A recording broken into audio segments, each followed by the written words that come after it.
Royaume de Dreamland, droit devant. Elle est toute petite, cette ville. C'est peut-être parce que je suis loin.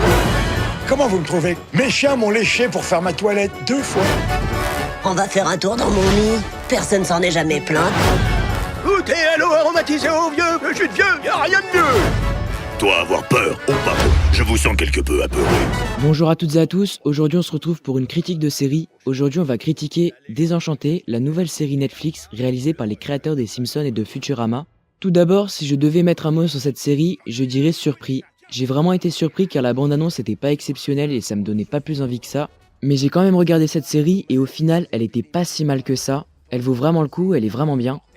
Cette série raconte l'histoire de Bean, une jeune princesse rebelle qui vit dans le royaume de Dreamland avec son père qui s'est remarié suite à la mort de la mère de Bean. Durant le mariage forcé de Bean organisé par son père pour améliorer les relations avec un autre royaume, un petit elfe nommé Elfo va gâcher ce mariage au plus grand plaisir de Bean qui ne souhaitait pas se marier. Ils deviennent donc amis et vont vivre une grande aventure accompagnés d'un petit démon nommé Lucy. Personnellement, j'adore les personnages, ils sont certes pas originaux mais ils sont très attachants.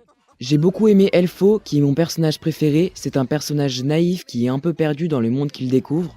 J'ai beaucoup aimé l'humour de Lucy, le petit démon qui dit beaucoup de conneries. Je trouve pour ma part que c'est le personnage le plus drôle des trois. Et enfin pour terminer, le personnage qui m'a le moins plu dans les trois personnages principaux, c'est Bean, qui est quand même un personnage que j'aime bien, mais c'est elle que j'ai le moins apprécié des trois. Ensuite, j'ai vraiment adoré l'illustration, la ville de Dreamland et son château sont faits à la perfection. J'ai vraiment beaucoup aimé l'atmosphère qui se dégage de ces anciennes ruelles, je trouve qu'un certain charme s'en dégage.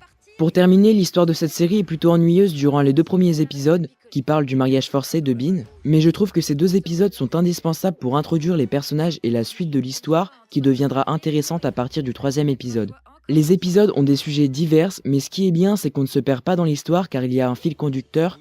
Je ne vais pas vous spoiler les différents sujets abordés, je vous laisserai voir ça par vous-même. C'est une série que je vous conseille énormément, même si vous n'aimez pas forcément les dessins animés. Cette série exceptionnelle est disponible sur Netflix, il y a 10 épisodes de 30 minutes qui valent le coup. Pour ma part, je vous retrouve pour de prochaines vidéos, au revoir. C'est effrayant, c'est pas le moment de commencer à cogiter sur tout ça. Ça se passe comment?